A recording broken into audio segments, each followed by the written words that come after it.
Oh, I'm just finishing eating my vitamin D gummies. um, every day I try to remember to take them. So today, I wanted to talk about thinking too much. I know I have this problem sometimes. We fail to stop and enjoy this moment.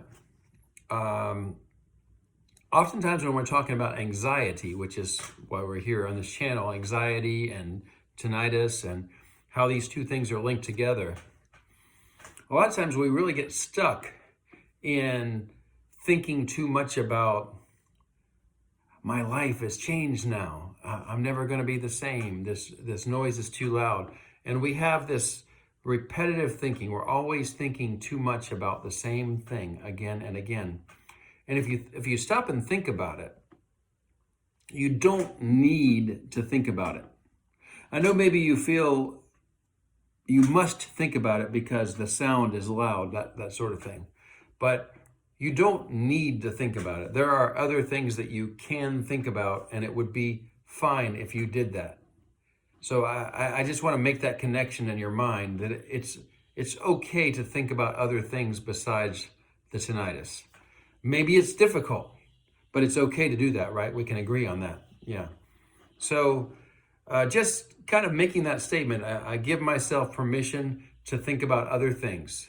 This is especially an idea we want to have when we have these repetitive thoughts. Maybe you have this idea where you're always, maybe you wake up in the morning and you hear it so loud and you're just so frustrated, but you're going to give yourself permission to think about other thoughts. That's fine. That's good. It's good to think about other things. And a lot of things, times I've talked about on this channel, there are things you could do. It doesn't have to be anything that's all that important, but there are things you could do every day that would help you to feel a sense of progress in your life. Like today, I have been studying Cantonese, Chinese, and I have a teacher, and I took a lesson, and then I watched some videos about Cantonese, and I give myself permission to work on this every day instead of sit around and think about what's wrong or the sound.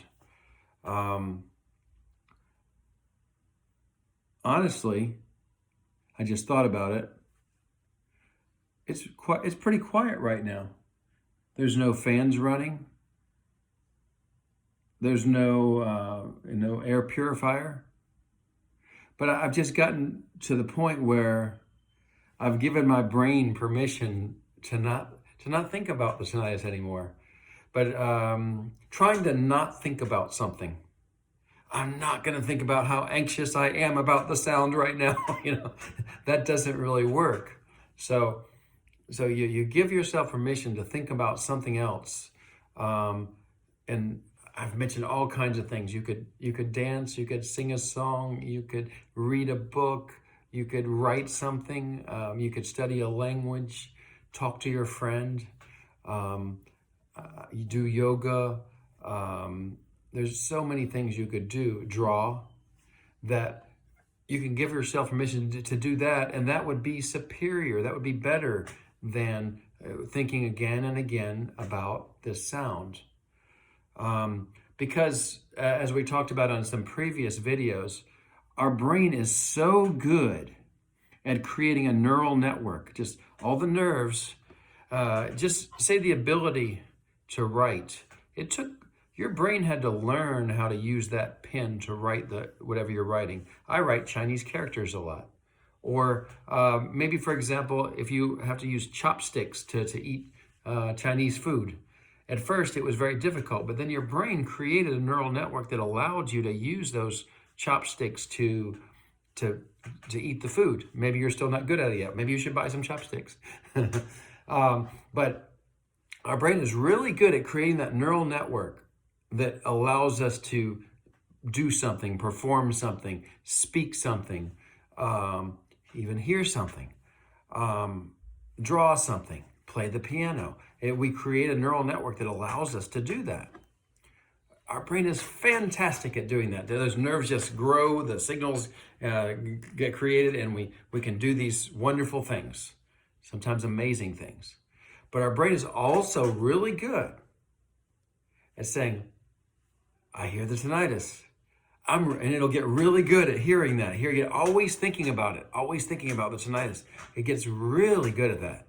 If that's what you think about all the time. Because what you're thinking about is what you're growing the neural network to do. You see what I mean? So it's difficult at first, but this war is winnable. And I don't want to call it a war because I want you to enjoy try your best to enjoy doing it. But allow yourself to start thinking about other thoughts, and then plan on doing that. Plan on studying a language, and you're going to allocate some time every day to doing that. Plan on you're going to remember how to sing a song. You could get your notebook and write down the lyrics to the song, and then writing helps you to remember, doesn't it? And then you can sing each song, each line by line, sing the song, and you're going to have to, your brain's going to get stuck. It's going to have to think about the song, and you're going to have to think about singing the song. And just during that time that you're thinking about singing the song, you're reading the lyrics, maybe writing them too, you're going to have to not think about tinnitus. It's going to happen, right? I believe it will. And you can repeat this kind of activity. You're going to do some set of exercises today. And you have to do 20 push-ups maybe, and some cardio, some different exercises with weights and bands maybe. And you're going to have to focus on that. And you can create a neural network that allows you to remember how to sing that song and how to work out with weights and get better at doing that, how to dance a dance step, and just try to insert that into your programming. And it can make a big difference in lessening the tinnitus. So, okay, I think I've made a good message today. I hope it helps you. I love this neural network stuff. It really feels like it's very believable, understandable. We're good. Our brain is good at doing new things and then getting good at things. So we have to focus that brain into those things, and then the focus comes away from the tinnitus. So best wishes for you. Keep going.